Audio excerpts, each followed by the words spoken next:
Pedimos para a instrutora de voo, Carol Collins, que voasse com Carrie e simulasse o voo dela para tentar descobrir o que aconteceu com Carrie aquele dia.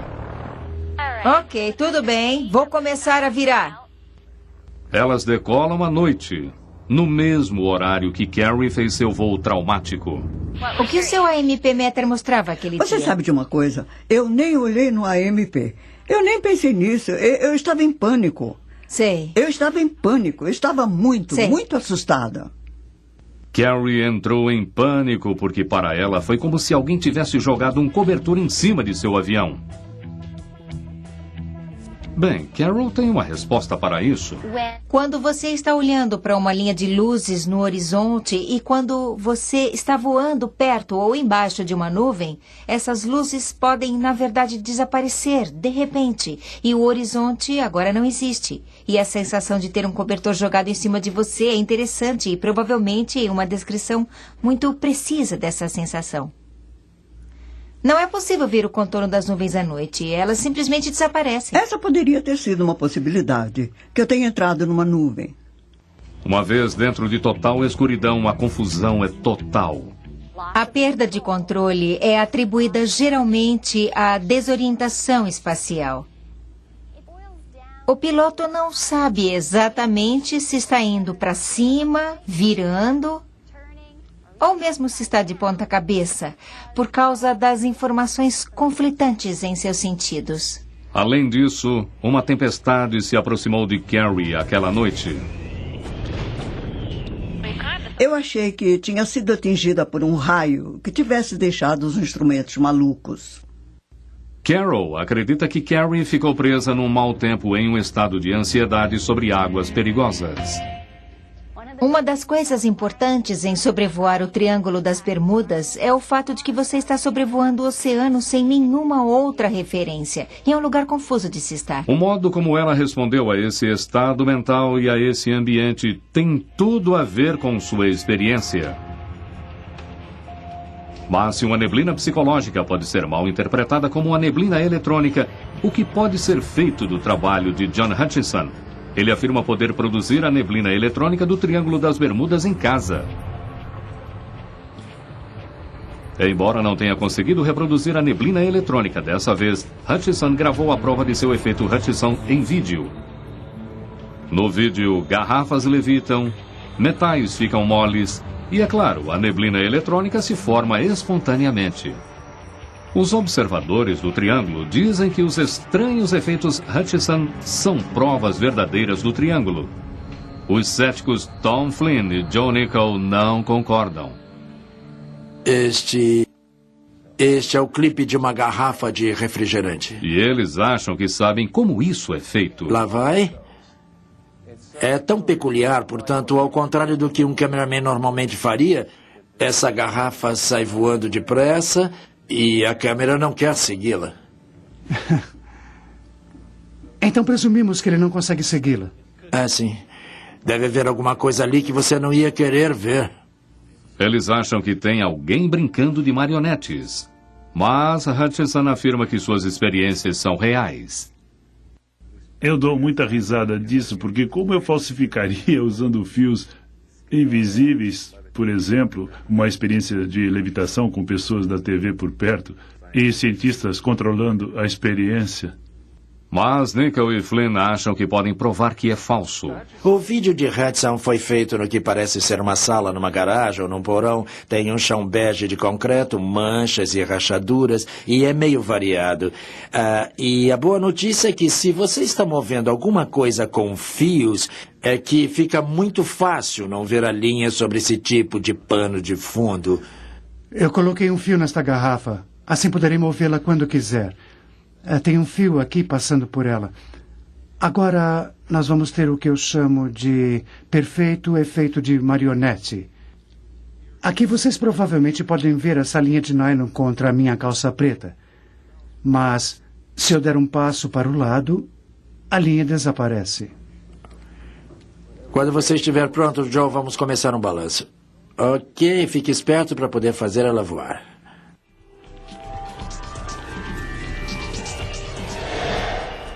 Nicholl e Flynn imitaram o efeito Hutchinson fazendo uma garrafa voar com um simples truque de mágica. Mas será que eles conseguem imitar a neblina eletrônica? Agora vamos mostrar como criar um efeito de neblina eletrônica e como achamos que ele é feito. Primeiro imitamos o efeito de luz do pano de fundo que, como podemos ver na imagem original, parece redondo e colorido, com um pouco de luz no meio, como se fosse uma lâmpada comum. Então colocamos uma lâmpada comum colorida fixa dessa maneira e criamos uma neblina semimetálica com um pouco de metal expandido. Na verdade, estamos usando uma esponja dessas de cozinha. E estamos movendo-a rapidamente bem perto da lente, o que a mantém fora de foco.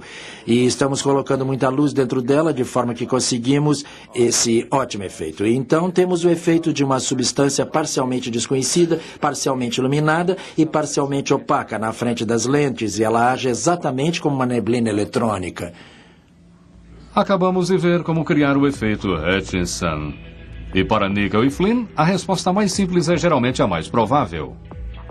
Nada do que o Sr. Hutchinson fez prova coisa nenhuma. Ele não nos deu prova de nada. Ele precisaria demonstrar esse efeito na frente de cientistas com credibilidade e sob condições que mostrassem que não se trata de um truque. Mas será que essa estranha neblina eletrônica poderia deixar bússolas malucas e nos afastar da verdadeira resposta? Será que haveria outro fenômeno poderoso, mas totalmente natural, no coração do Triângulo das Bermudas? Talvez esteja na hora de nos voltarmos para a principal corrente da ciência e aplicar um pouco de bom senso ao caso do Cyclops, do voo 19 e do Witchcraft.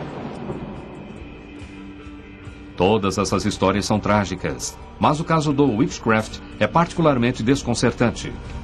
Após partir para uma viagem de lazer para ver as luzes da cidade de Miami, o barco atinge alguma coisa na água e desaparece. Minutos antes de um calmo pedido de ajuda. Exames mais detalhados mostram que o mistério do Witchcraft não é um mistério tão grande assim. A verdade é que ninguém sabia onde o Witchcraft estava e o tempo estava terrível. O autor Larry Kirsch pesquisou os fatos do desaparecimento do Witchcraft. Eles não estavam em uma posição exata como disseram que estavam, pois, caso contrário, a coisa seria bem mais misteriosa do que realmente foi. Nunca nada foi encontrado e havia uma tempestade aquela noite. Eles estavam falando sobre ondas fortes e não conseguiam enxergar no escuro. Mas a guarda costeira chegou 19 minutos depois do pedido de SOS do Witchcraft. Como o barco pode ter desaparecido completamente tão depressa? Não foi encontrado nenhum traço de um navio que supostamente era inafundável. Meu comentário para isso é que o Titanic também era. Qualquer navio pode afundar, qualquer avião pode afundar. Mas mesmo sob as melhores condições é difícil encontrar alguém perdido no mar. Jim Noe é especialista em busca e resgate da guarda costeira de Miami há 13 anos. Uma grande parte da área que pertence ao Triângulo das Bermudas é em oceano aberto e fica a centenas de quilômetros do continente mais próximo ou de algum tipo de local para comunicação. Então seria perfeitamente possível não saber a localização precisa de um barco, navio ou avião que tenha caído ali. Adicione a isso o violento efeito da corrente do Golfo. Aquela corrente poderosa e rápida que varre o oceano desde o Mar do Caribe até o Atlântico Norte. O oceanógrafo Arthur Mariano estuda a corrente do Golfo e o Triângulo das Bermudas há anos. Ele diz que a corrente do Golfo pode fazer navios e aviões desaparecerem sem deixar traços por causa de uma coisa chamada dispersão turbulenta. Quando um navio ou um avião vai para baixo, ventos e correntes fortes balançam a embarcação e a arrastam por quilômetros, às vezes numa questão de minutos. Mariano pode nos mostrar exatamente como funciona, com um tanque e um pouco de tinta verde. Ok, agora vamos colocar um pouco dessa tintura na água. Quando não há ventos fortes, nem nenhuma onda, Quando não há correntes fortes, a tinta permanece unida. Mas com uma corrente um pouco mais forte, a tinta se move bem mais depressa. Brian vai tentar aumentar o vento para gerar mares mais desenvolvidos. À medida que as ondas ficam maiores, a dispersão vai aumentando também. O que isso pode nos dizer sobre o Triângulo das Bermudas? A combinação de ondas fortes, ventos fortes, correntes fortes e uma forte atividade, tudo isso leva a grandes taxas de dispersão na área do Triângulo das Bermudas. Então, quando a pessoa se perde no Triângulo das Bermudas, se ela não foi encontrada nas primeiras horas, o resgate se torna extremamente difícil. Mas será que podemos comparar uma tinta com um avião de 7 toneladas? Essa tinta é passiva. É apenas um marcador para que possamos ter uma indicação do movimento da água. Quando destroços afundam no oceano, eles também são material passivo. Portanto, eles também serão movidos pelas correntes, pelo vento e pelas ondas. Parece que o enigma do desaparecimento de destroços não é tão enigmático. Mas ainda temos que resolver o maior mistério de todos. Para começar, o que pode ter causado todos esses acidentes? É tentador culpar os suspeitos paranormais de sempre, como a neblina eletrônica ou aliens, pelos desaparecimentos no Triângulo das Bermudas. Mas a verdade é que o clima é provavelmente mais do que culpado. O Triângulo das Bermudas tem uma colisão ou convergência de vários tipos de tempo e situações oceanográficas. Temos uma corrente vindo do norte e temos ventos vindos do sul. E depois, na fronteira ocidental, temos a corrente do Golfo, que é a água propriamente dita. O tempo aqui, mesmo deixando de fora todos os desafios das correntes e ventos, é mais do que pouco errático. A corrente do Golfo, por si só, cria seu próprio clima. Ela tem esse tipo particular de potencial. Mas há muita coisa acontecendo no Triângulo das Bermudas de que ninguém ouve falar. Existem coisas como trombas d'água, ondas gigantes e outros tipos de fenômenos em menor escala que podem ocorrer em uma curta distância, talvez uns 200 metros, e que, na verdade, nunca serão vistos nem previstos por ninguém. Eles aparecem de repente e depois desaparecem. E se você não estiver bem próximo, pode ser que você nunca os veja. Uma tromba d'água pode esmagar um navio ou até um avião. Centenas delas são relatadas todos os anos. Quem sabe sobre as que nunca foram relatadas? E há também as ondas gigantes. Aquelas paredes de água da altura de um prédio de 10 andares que parecem sair do nada, aterrorizando os maiores navios. Elas são tão enormes que poucos acreditariam que são reais. Até recentemente, observações de ondas gigantes eram feitas somente por pessoas que ficavam no mar. Em alguns casos, as ondas eram observadas por capitães de navios da Marinha Americana e eles diziam que elas chegavam até centenas de metros de altura. Terremotos submarinos geralmente são culpados pelas grandes ondas, mas no mar aberto essas ondas aplicam um efeito maior com menos drama. Um vento forte e incansável e um mar violento podem ser a receita para levantar essas águas perigosas a alturas perigosíssimas. O Triângulo das Bermudas tem todos esses ingredientes e mais um. Bom, no Triângulo das Bermudas, com a quantidade de navios que eles têm navegando ali, há uma possibilidade muito maior de que uma onda gigante, mais cedo ou mais tarde, possa influenciar um navio e até virá-lo. Mas uma onda gigante certamente não teve nada a ver com o destino do voo 19, quando 14 homens desapareceram. Os homens do voo 19 eram pilotos experientes. Obviamente, eles seriam capazes de executar um exercício de treino sem problemas. Mas a verdade é que era a primeira vez que o líder da equipe fazia aquele trajeto de voo. Aquele era o segundo voo do piloto Taylor para fora de Fort Lauderdale, provavelmente seu primeiro voo em direção às Bahamas. Quando eles começaram a voar, o tempo fora da Flórida foi declarado favorável. O mar, de moderado a violento. Depois de 1 hora voando, Taylor relatou que estava perdido. Tenho certeza que estou sobrevoando Keys, mas não sei a que altura. E sua bússola não estava funcionando direito. Embora a tripulação estivesse no Triângulo, em algum lugar a leste de Fort Lauderdale, quando Taylor pediu ajuda, ele achou que eles estivessem ao sul, em Florida Keys.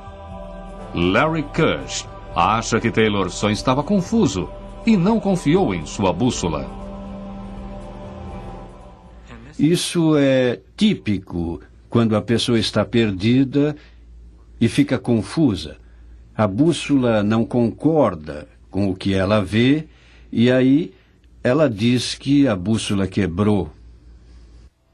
Mas e quanto aos outros 4 pilotos? Eles também estavam perdidos e confusos ou a bússola de todos falhou? Como esse voo pode ter se perdido nas Bahamas e não ter visto nenhum marco em terra? Só se ele estivesse voando em círculos e a bússola tivesse ficado maluca. Mas uma gravação no rádio prova que pelo menos um dos pilotos sabia para onde ir.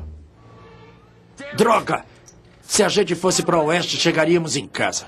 A equipe estava frustrada, mas seguiu seu líder. E depois, segundo a pesquisa de Kush, houve uma mudança no tempo para pior. Logo eles se viram no escuro. Veio uma tempestade e o mar ficou violento. Mas eles aguentaram firme. Eles estavam ficando sem combustível e, aparentemente, tentaram resolver o problema antes que isso acontecesse. Eles também ficaram sem sorte. Eu acho que uma tempestade chegou e as ondas eram muito grandes. Acho que esses aviões aterrissaram e quebraram quase que imediatamente. No final, os trágicos eventos do voo 19 provavelmente acabaram sendo uma combinação de erro humano e mau tempo. Mas há mais mistérios em torno desse voo. Logo depois que o esquadrão desapareceu, as buscas começaram. Quando a torre de controle percebeu que os aviões estavam realmente perdidos, eles chamaram todas as torres de todos os aeroportos e todos procuraram na costa leste, alertando que os aviões haviam se perdido. Um avião de busca. O Martin Mariner estava levando 13 homens. Ele também desapareceu. O que estava acontecendo no Triângulo aquela noite? Como se explica que 6 aviões tenham simplesmente desaparecido em 24 horas? No caso do Martin Mariner, a resposta provavelmente é bem simples. As pessoas sempre se referiam a esse avião como um tanque de combustível voador. Ele soltava muita fumaça e era propenso a explosões espontâneas, sem que ninguém ouvisse. Na verdade, a tripulação de um navio viu uma grande explosão no céu logo depois que o Mariner decolou. Mais tarde, vazamentos de óleo e destroços provaram que o Martin Mariner realmente explodiu. Então a prova mostra que deve ter havido uma resposta ao caso do voo 19. Mas e quanto ao caso de Cristóvão Colombo? A bússola dele parecia um pouco maluca quando ele chegou ao Triângulo das Bermudas. Mas há uma resposta simples. Nenhuma bússola aponta para o verdadeiro norte. Elas apontam para um norte magnético que está em constante movimento. Como o norte magnético está a muitos quilômetros do norte verdadeiro, as leituras das bússolas mudam à medida que a pessoa viaja pelo globo. Todos os navegadores sabem como compensar isso, mas na época de Colombo eles não sabiam. E assim outro dos mitos do Triângulo é explicado pela ciência. Chegou 19 minutos depois do pedido de SOS do Witchcraft. Como o barco pode ter desaparecido completamente tão depressa? Não foi encontrado nenhum traço de um navio que supostamente era inafundável. Meu comentário para isso é que o Titanic também era. Qualquer navio pode afundar, qualquer avião pode afundar. Mas mesmo sob as melhores condições é difícil encontrar alguém perdido no mar. Jim Noe é especialista em busca e resgate da Guarda Costeira de Miami há 13 anos. Uma grande parte da área que pertence ao Triângulo das Bermudas é em oceano aberto e fica a centenas de quilômetros do continente mais próximo ou de algum tipo de local para comunicação. Então seria perfeitamente possível não saber a localização precisa de um barco, navio ou avião que tenha caído ali. Adicione a isso o violento efeito da corrente do Golfo. Aquela corrente poderosa e rápida que varre o oceano desde o Mar do Caribe até o Atlântico Norte. O oceanógrafo Arthur Mariano estuda a corrente do Golfo e o Triângulo das Bermudas há anos. Ele diz que a corrente do Golfo pode fazer navios e aviões desaparecerem sem deixar traços por causa de uma coisa chamada dispersão turbulenta. Quando o navio ou um avião vai para baixo, ventos e correntes fortes balançam a embarcação e a arrastam por quilômetros, às vezes numa questão de minutos. Mariano pode nos mostrar exatamente como funciona, com um tanque e um pouco de tinta verde. Ok, agora vamos colocar um pouco dessa tintura na água. Quando não há ventos fortes, nem nenhuma onda, quando não há correntes fortes, a tinta permanece unida. Mas com uma corrente um pouco mais forte, a tinta se move bem mais depressa. Brian vai tentar aumentar o vento para gerar mares mais desenvolvidos.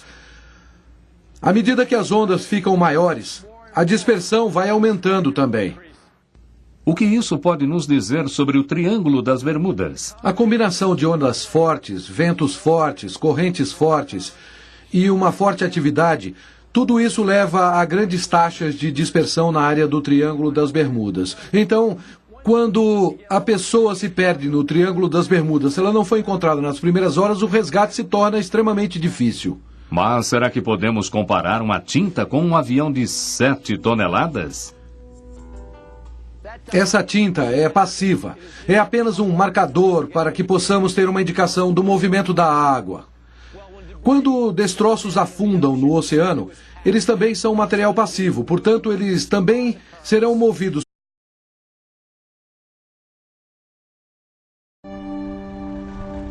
Pedimos para a instrutora de voo, Carol Collins, que voasse com Carrie e simulasse o voo dela para tentar descobrir o que aconteceu com Carrie aquele dia. Ok, tudo bem. Vou começar a virar. Elas decolam à noite, no mesmo horário que Carrie fez seu voo traumático. O que o seu AMP Meter mostrava aquele dia? Você sabe de uma coisa? Eu nem olhei no AMP. Eu nem pensei nisso. Eu estava em pânico. Sei. Eu estava em pânico. Eu estava muito assustada. Carrie entrou em pânico porque para ela foi como se alguém tivesse jogado um cobertor em cima de seu avião. Bem, Carol tem uma resposta para isso. Quando você está olhando para uma linha de luzes no horizonte e quando você está voando perto ou embaixo de uma nuvem, essas luzes podem, na verdade, desaparecer de repente. E o horizonte agora não existe. E a sensação de ter um cobertor jogado em cima de você é interessante e provavelmente uma descrição muito precisa dessa sensação. Não é possível ver o contorno das nuvens à noite. Elas simplesmente desaparecem. Essa poderia ter sido uma possibilidade. Que eu tenha entrado numa nuvem. Uma vez dentro de total escuridão, a confusão é total. A perda de controle é atribuída geralmente à desorientação espacial.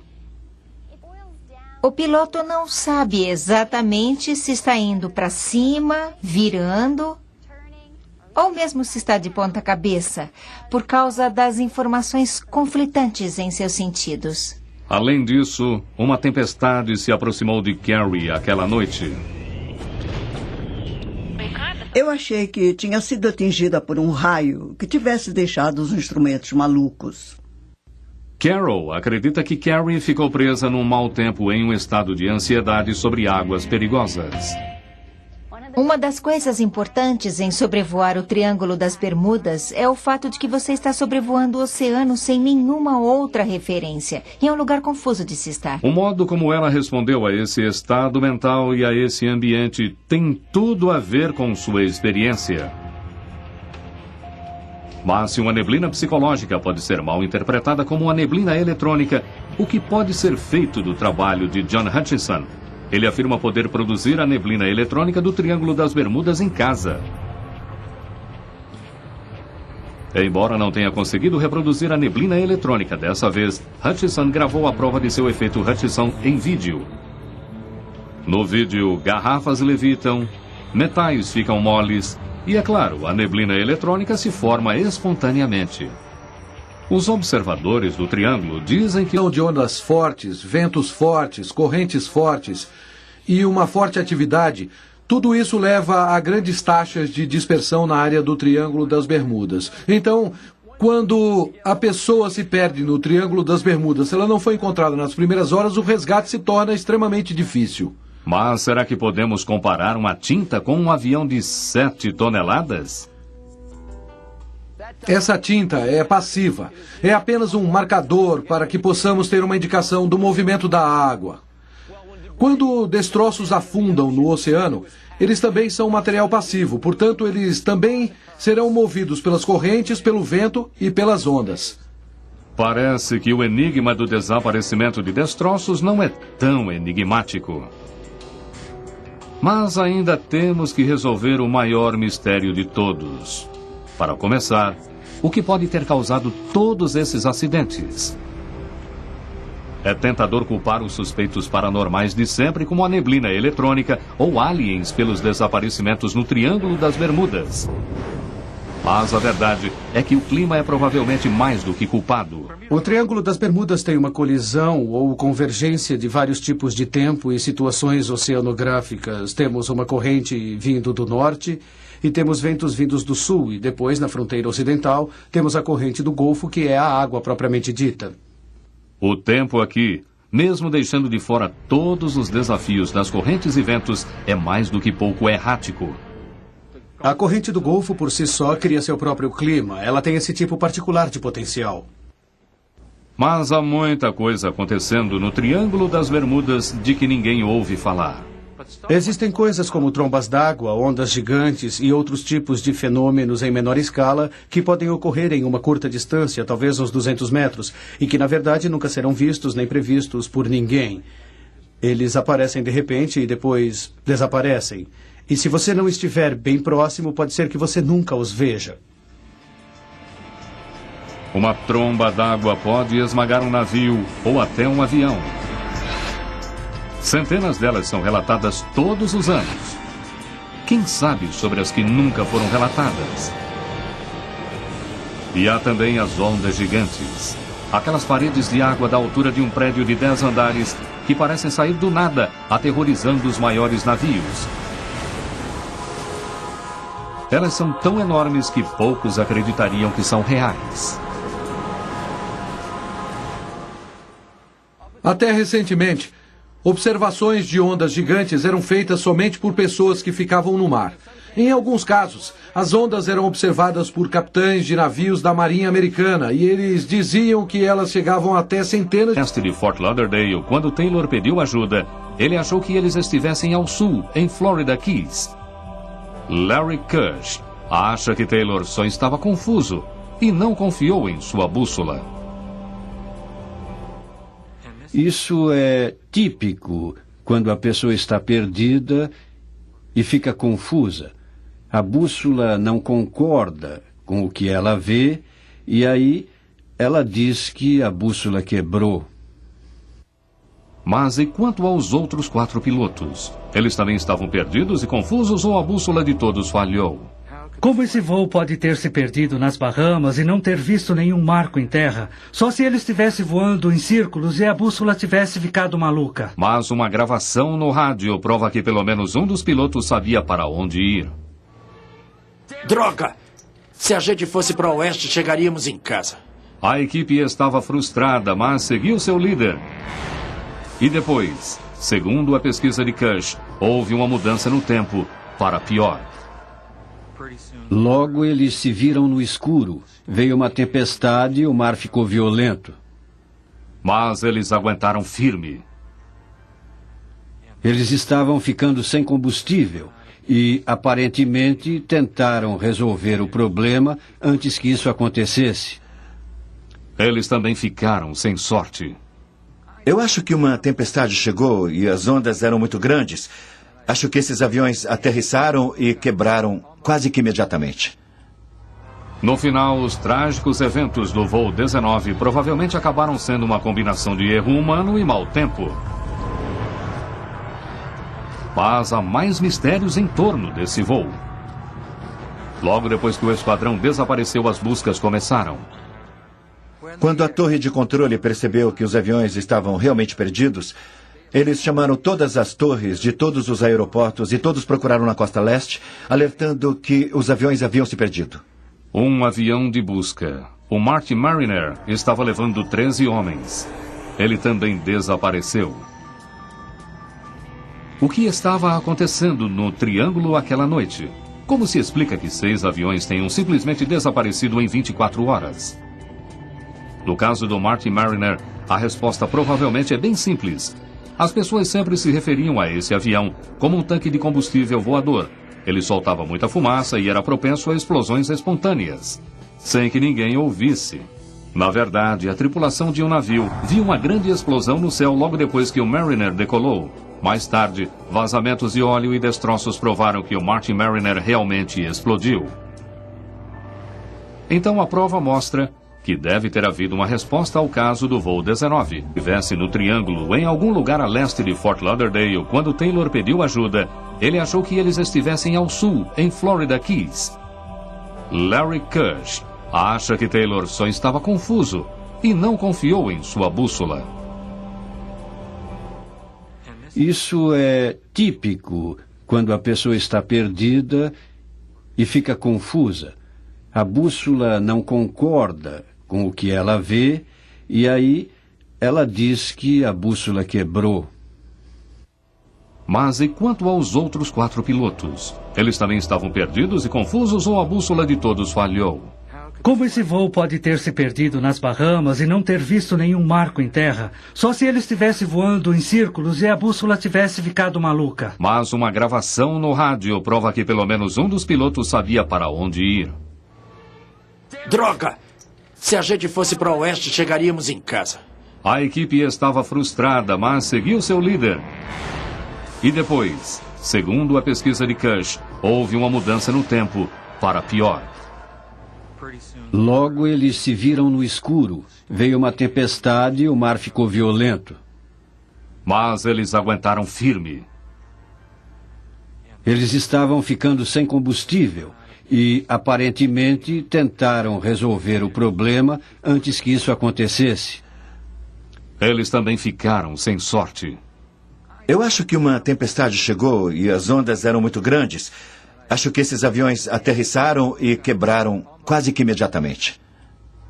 No final, os trágicos eventos do voo 19 provavelmente acabaram sendo uma combinação de erro humano e mau tempo. Mas há mais mistérios em torno desse voo. Logo depois que o esquadrão desapareceu, as buscas começaram.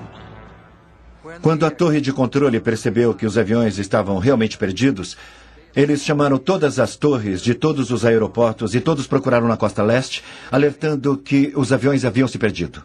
Um avião de busca. O Martin Mariner estava levando 13 homens. Ele também desapareceu. O que estava acontecendo no Triângulo aquela noite?